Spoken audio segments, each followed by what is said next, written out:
Commander Tejo stood on the bridge of his flagship, watching the enemy ship grow larger on the screen. The massive vessel looked nothing like any human design. Its black hull moved like it was alive, stretching and bending in ways that hurt to look at. Strange lights pulsed along its surface like a heartbeat. "Sir, all ships are in position," reported Captain Sujin from her battleship Eternal Dawn. Her voice crackled through the communication system, steady despite the fear everyone felt. Tejo nodded, though she could not see him. Around him, 12 of Earth's finest warships waited in formation. These were humanity's best weapons, built with technology that had taken decades to perfect. Each ship carried hundreds of brave souls who had volunteered to face the impossible. The enemy was known across the galaxy as the Champion. No one knew his real name or where he came from. What everyone knew was simple and terrifying. He had destroyed 17 different worlds. Entire civilizations had fallen before his power. Now he had come for Earth. "Begin the attack," Tejo ordered. The first wave of missiles launched from all 12 ships at once. Hundreds of nuclear warheads streaked through space toward the Champion's vessel. The weapons that could crack planets struck the dark hull and exploded in brilliant flashes of light. The explosions were so bright that the automatic screens dimmed to protect human eyes. When the light faded, the Champion's ship hung in space unchanged. Not even a scratch marked its surface. "Impossible," whispered Lieutenant Jamin at the weapons station. "Fire the plasma cannons," Tejo commanded, his voice calm despite what they had just witnessed. Beams of superheated energy lanced out from every human ship. The concentrated firepower could have melted an asteroid. The beams struck the Champion's vessel and simply vanished, absorbed into the living darkness of its hull. Then the Champion responded. The enemy ship did not fire weapons as humans understood them. Instead, it simply moved closer to the nearest human vessel, the destroyer Soul's Pride. As it approached, the human ship began to come apart. Metal twisted and bent without any visible force touching it. The hull split open like a flower blooming, in reverse. Captain Lee's voice came through the radio, filled with terror. "We're losing hull integrity. The ship is tearing itself apart. I don't understand how." The transmission cut to static. Soul's Pride folded in on itself and vanished in a brief flash of light. 300 souls died in an instant. "All ships, spread formation," Tejo ordered. But his voice shook now. The Champion's ship moved toward the next vessel. This time they could see what was happening. The air around the human ship began to shimmer and bend. Reality itself seemed to twist, like hot glass. The battleship Busan's hammer tried to escape, its engines burning at maximum power, but it moved as if trapped in thick honey. The ship crumpled like paper in an invisible fist. Another flash, another 300 lives ended. "Sir, should we retreat?" asked his communications officer, a young woman named Hai Young whose hands trembled as she spoke. Tejo wanted to say yes. Every instinct screamed at him to run to save what ships they could. But he knew the truth that gnawed at his heart. There was nowhere to run. If they failed here, Earth would burn. His wife and children lived on the surface below. Billions of innocent people depended on them. "We hold the line," he said quietly. One by one, the Champion destroyed their ships. Each death was different, as if he was experimenting with various ways to kill. The cruiser New Hope was turned inside out, its crew dying before they could even scream. The destroyer Inchan's Fury was aged 1,000 years in seconds, crumbling to dust as its metal corroded instantly. Captain Sujin's voice came through the radio one last time as her ship faced the Champion. "Tell my daughter I love her," she said. Then the Eternal Dawn was gone, compressed into a ball of metal no larger than a car. Soon only Tejo's flagship remained. The Champion's vessel approached slowly, as if savoring the moment. Through the view screen, Tejo could see into the enemy ship. A figure stood at its center, tall and terrible, surrounded by swirling darkness. The Champion himself was more than 3 meters tall. His body seemed to be made of both metal and flesh, shifting and changing as Tejo watched. His eyes burned with the light of dying stars. When he moved, space itself bent around him. "This is Commander Tejo of the Earth Defense Fleet," He spoke into the radio, knowing his message would reach every human settlement in the solar system. The champion is more powerful than we imagined. He does not use technology as we understand it. He controls reality itself. The champion raised one hand toward Teho's ship. The commander felt his vessel begin to shake apart around him. He serves something called the architects, Teho continued, fighting to speak as his ship died around him. They reshape entire galaxies. We are just insects to them. But we are human insects and we do not surrender easily. The bridge collapsed. Emergency lights failed. In the growing darkness, Teho smiled as he thought of his son Minho, safe in the transport ships that had fled before the battle began. "Tell them we died fighting," he whispered into the radio, as his ship's final breath escaped into space. Champion watched the last human warship die. For a moment, something flickered across his ancient features. Was it sadness? Regret? The emotion vanished as quickly as it had appeared. He opened a communication channel that reached every human device in the solar system. His voice carried the weight of cosmic authority, the sound of civilizations ending. "People of Earth," the champion spoke, and his words made children cry and adults fall to their knees. "Your warriors are dead. Your weapons are useless. I am Vextar the champion, servant of the architects who shape the galaxy according to their will." On Earth below, in the transport ship carrying refugees from the battle, 8-year-old Minho pressed his face against the small window. His mother, Dr. Hyejin, held him close as they watched the lights of the dying ships fade in the distance. The boy's father was among the dead, though he did not know it yet. "You have 72 hours to surrender," the champion continued. "Lay down all weapons. Prepare your world for harvest. The architects require your solar system for their grand design. Resist and I will turn your planet to ash. This is not a threat, this is inevitability." The communication ended, leaving only silence and the vast darkness of space dotted with the fading debris of humanity's greatest fleet. Minho looked up at his mother with eyes too old for his young face. "The bad man sounds sad," he said quietly. "Doctor?" Hyejin stared at her son in surprise. Even in their darkest hour, the boy saw something others had missed. She pulled him closer and wondered what hope could possibly remain for the human race. The champion's smaller ship descended through Earth's atmosphere like a falling star. Its hull gleamed like liquid silver, changing shape as it moved through the clouds. People across the world looked up and saw their doom approaching. In the emergency bunker deep beneath Seoul, President Dongwu sat at a table surrounded by the few military leaders who had survived the space battle. The room was filled with blinking screens and the constant chatter of radio communications from around the globe. "Sir, we have reports of mass evacuations from every major city," General Kite reported, his weathered face grim. "The highways are completely blocked. People are abandoning their cars and walking. What about our remaining weapons?" President Dongwu asked, though he already knew the answer would bring no comfort. "We have 3 nuclear submarines still operational," Admiral Sunja replied. "But after what we saw in space, I doubt they would make any difference." The champion ship landed in the center of Seoul's main plaza with impossible gentleness. Despite its massive size, it touched down without making a sound. The moment it arrived, every electronic device within 10 kilometers began to malfunction. Cell phones died, cars stopped running, and even digital watches went blank.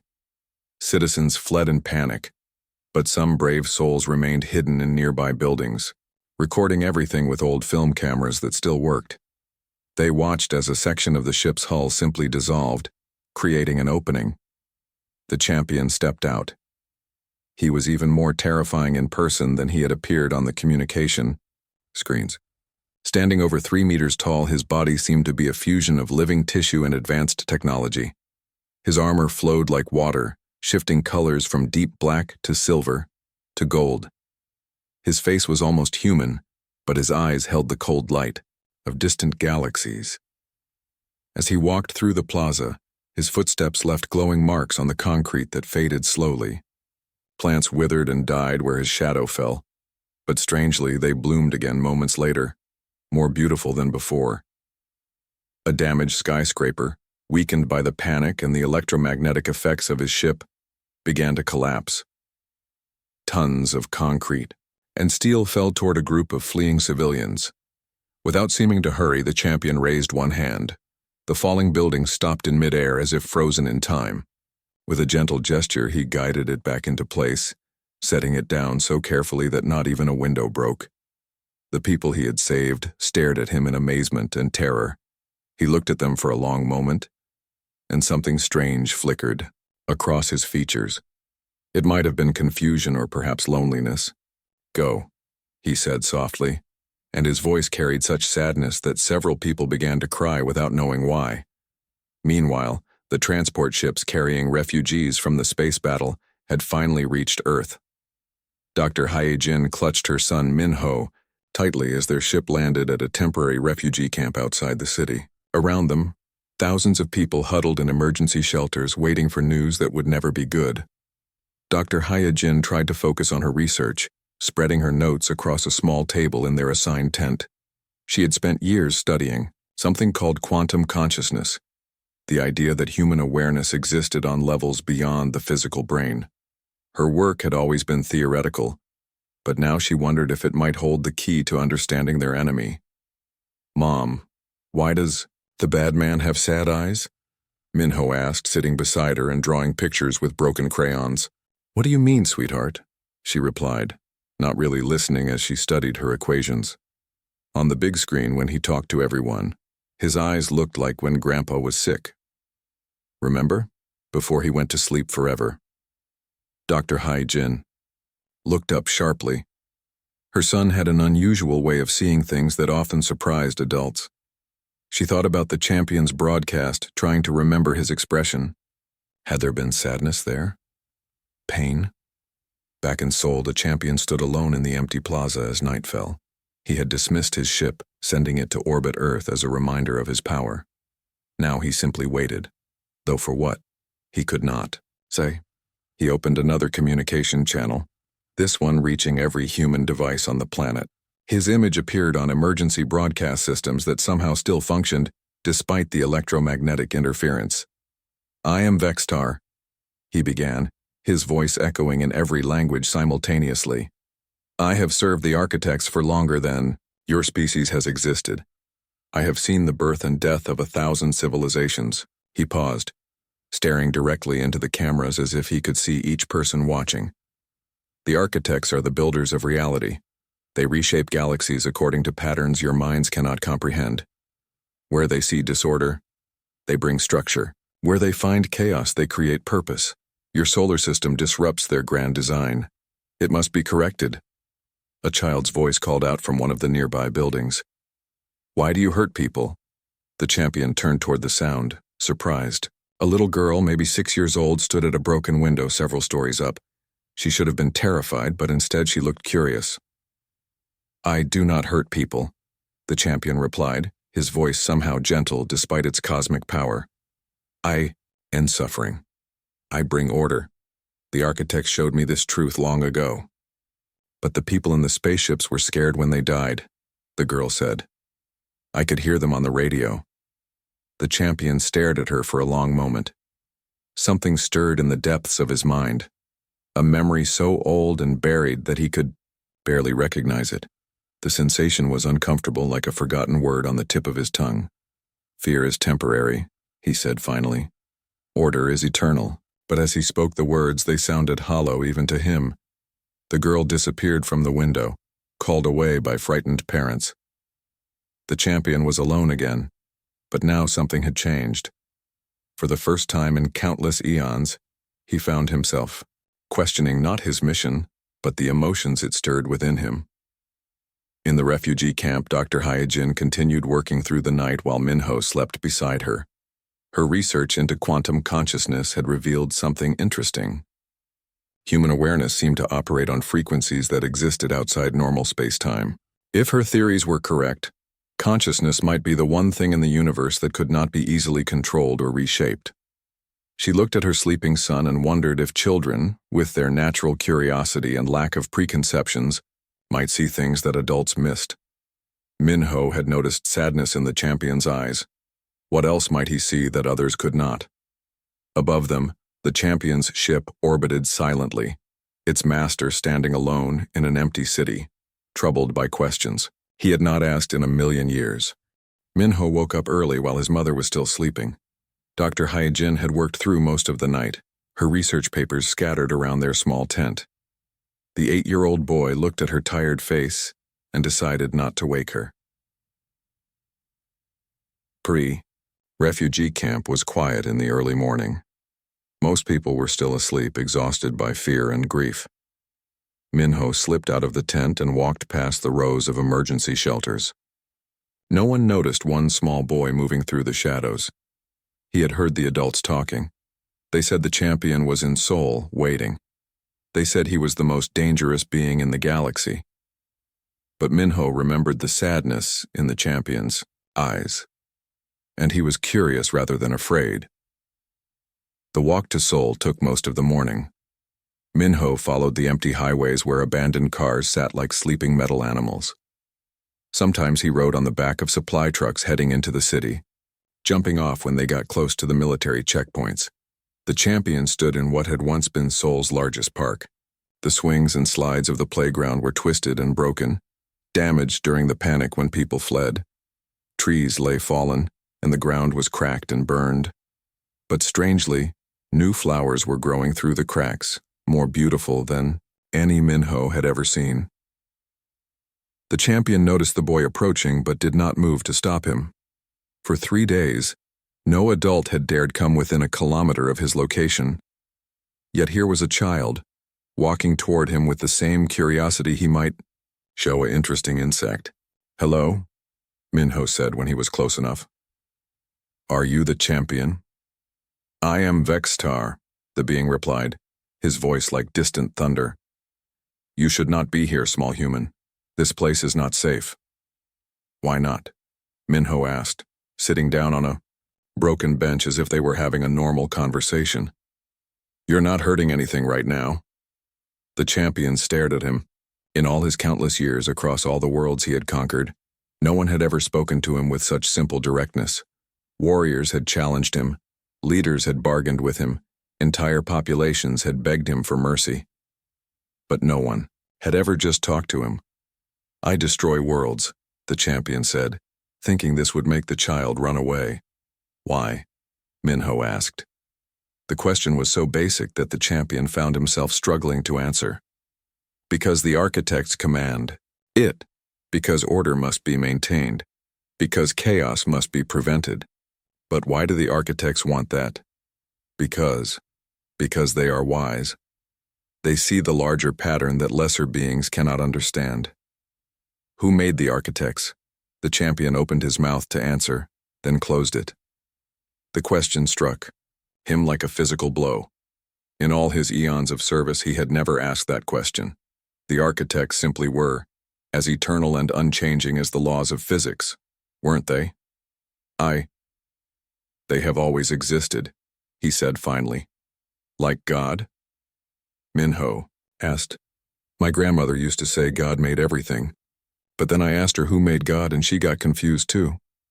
The champion felt something stirring in the deepest parts of his mind. Memories that had been locked away began to shift and crack like ice in spring. He saw flashes of images that made no sense. A sky filled with silver trees, children laughing as they played in crystal streams, a woman's face that might have been his mother. "Were you ever small like me?" Minho asked, swinging his legs from the broken bench. "No," the champion said quickly. "I have always been as I am now." But even as he spoke, the images in his mind grew stronger. He saw himself as a child, running through forests of singing metal under 3 purple suns. He remembered his name, his real name, before the architects had remade him into their weapon, Kalen. His name had been Kalen. "You're crying," Minho observed. The champion touched his face and was surprised to find tears there. But they were not water, as humans cried. His tears were liquid starlight, glowing silver as they fell to the ground where they became tiny flowers. "Do not cry," he said. but more tears fell even as he denied them. "It's okay," Minho said. "Everyone cries sometimes. I cried when my dad died in the space battle. Mom cries too, but she tries to hide it. Your father died fighting me?" "Yes, but I'm not mad at you." "Why not?" The champion was genuinely confused. Every other species he had encountered had hated him for what he had done to them. "Because you look sad about it too," Minho said simply. "Bad people don't look sad when they hurt others. They look happy or they don't feel anything. But you look like you hurt inside." The champion sank to his knees, bringing his massive form closer to the child's level. The movement was not one of defeat but of exhaustion, as if a great weight was pressing down on him. "Do you remember your family?" Minho asked gently. The question broke something fundamental inside the champion's mind. The memories came flooding, back like a dam bursting.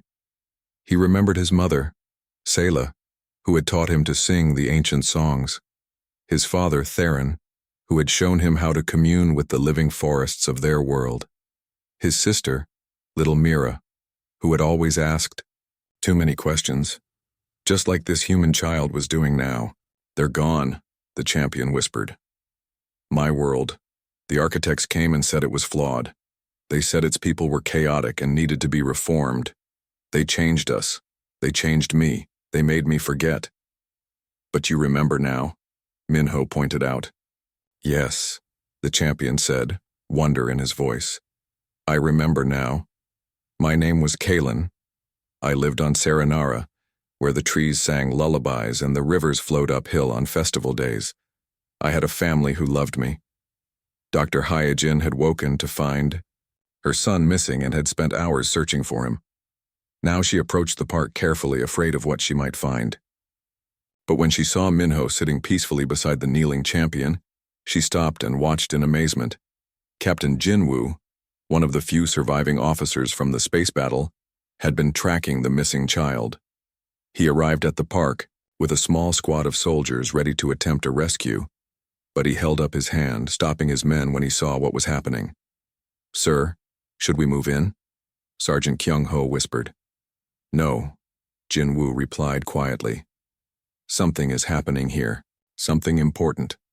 The champion looked up at Minho with eyes that were no longer cold and distant. "If you could choose," the boy asked, "what would you choose?" The question hit the champion like a cosmic explosion. Choice. When was the last time he had made a real choice?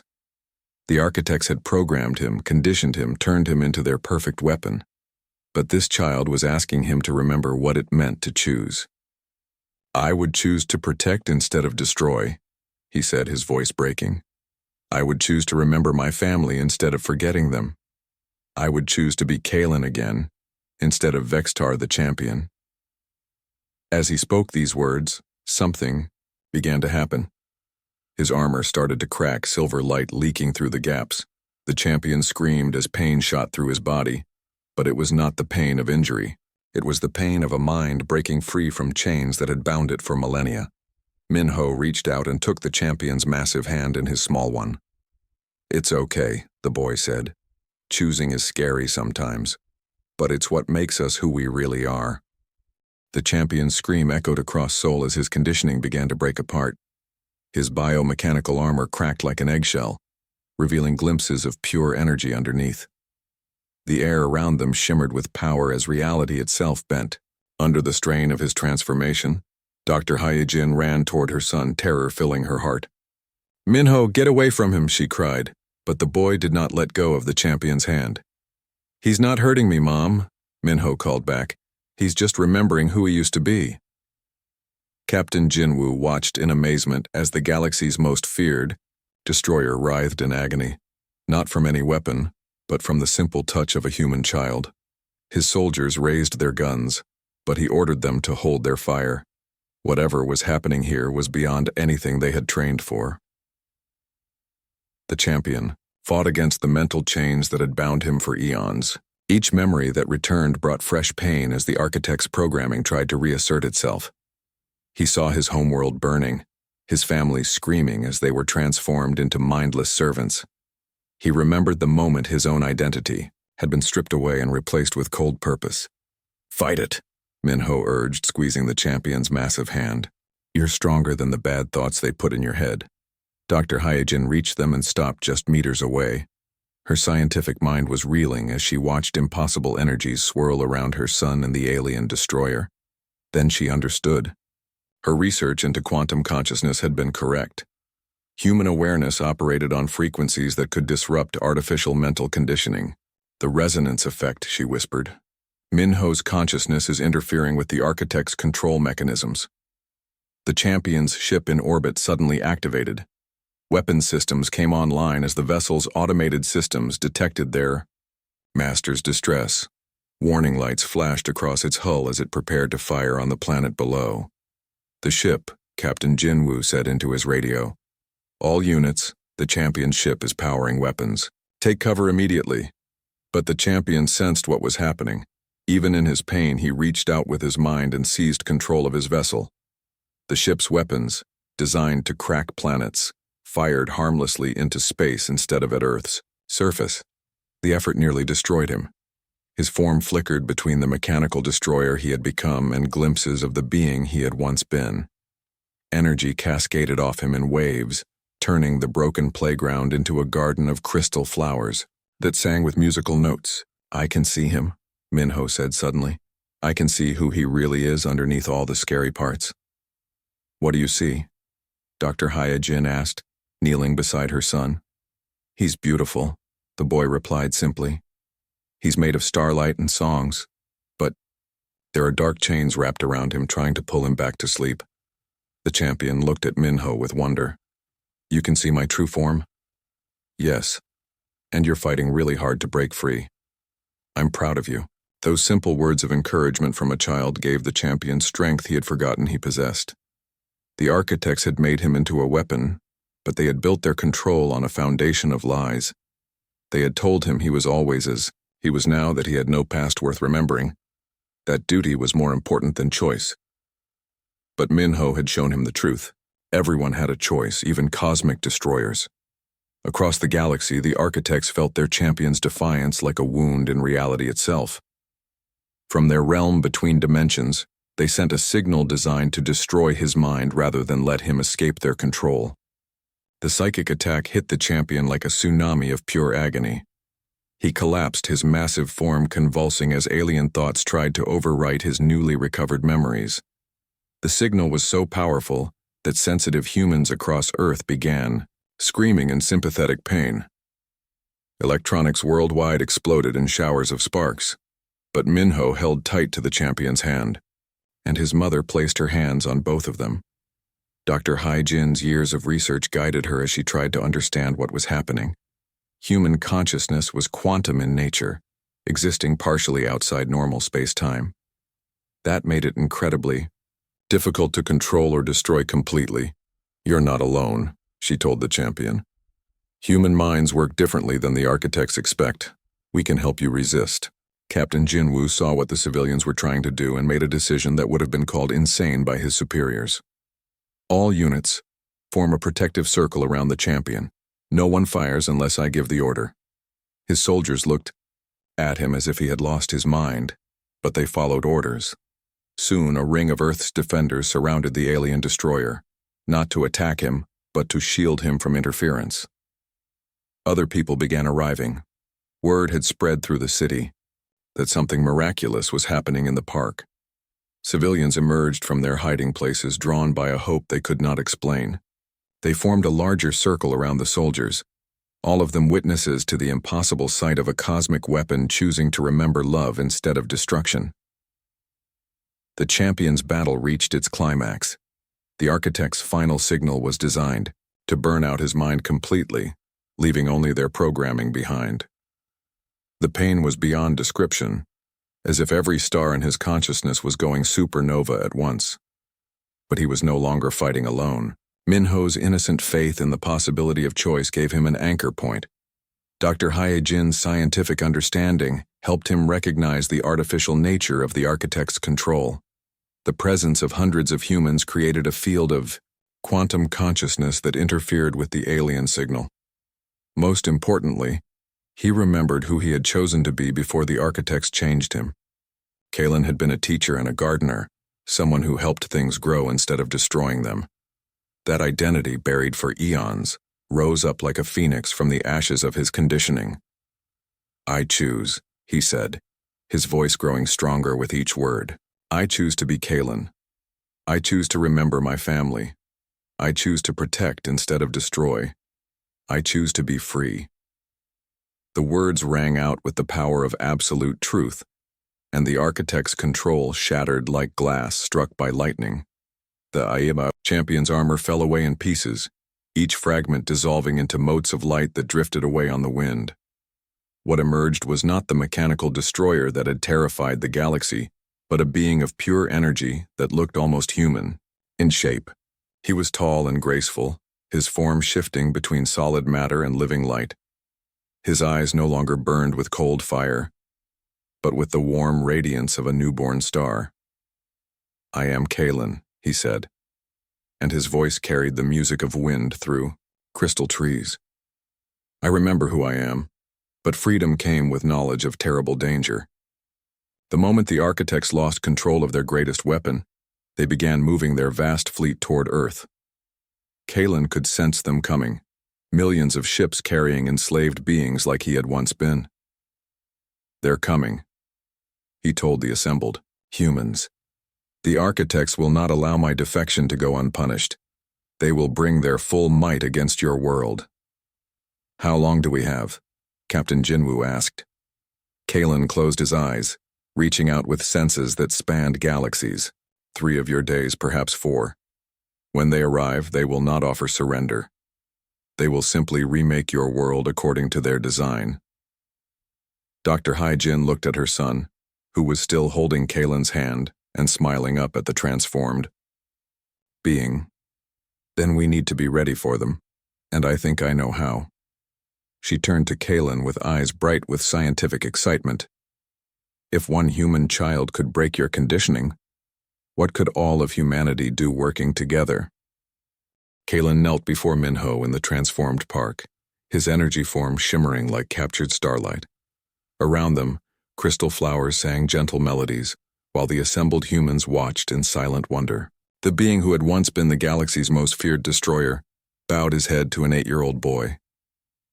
"You have given me the greatest gift in the universe," Kalen said, his voice filled with gratitude. "You reminded me that I had a choice, that I was more than what others made me to be." Minho smiled and patted Kalen's glowing hand. "Everyone deserves to remember who they really are." Dr. Hai-Jin approached them, her scientific mind racing with possibilities. "Kalen, you said the architects are coming with their full fleet. How many enslaved beings like you were there?" "Thousands," Kalen replied, his form flickering with sadness. "Champions, harbingers, world enders, and creatures whose names would drive mortal minds to madness. All of them were once free beings like me, taken from their homes and rebuilt into weapons. But if Minho could free one of you," Dr. Hai-Jin said excitedly, "then human consciousness could potentially free all of them." Captain Jinwoo stepped forward. "Doctor, what are you suggesting?" "A quantum consciousness broadcast," she explained, her words tumbling out rapidly. "My research showed that human awareness operates on frequencies that exist outside normal space-time. If we could amplify that signal using every human mind on Earth working together, we might be able to disrupt the architects' control over their entire fleet." Kalen stared at her in amazement. "Such a thing has never been attempted. The risks would be enormous. If you fail, the feedback could destroy every human mind on your planet.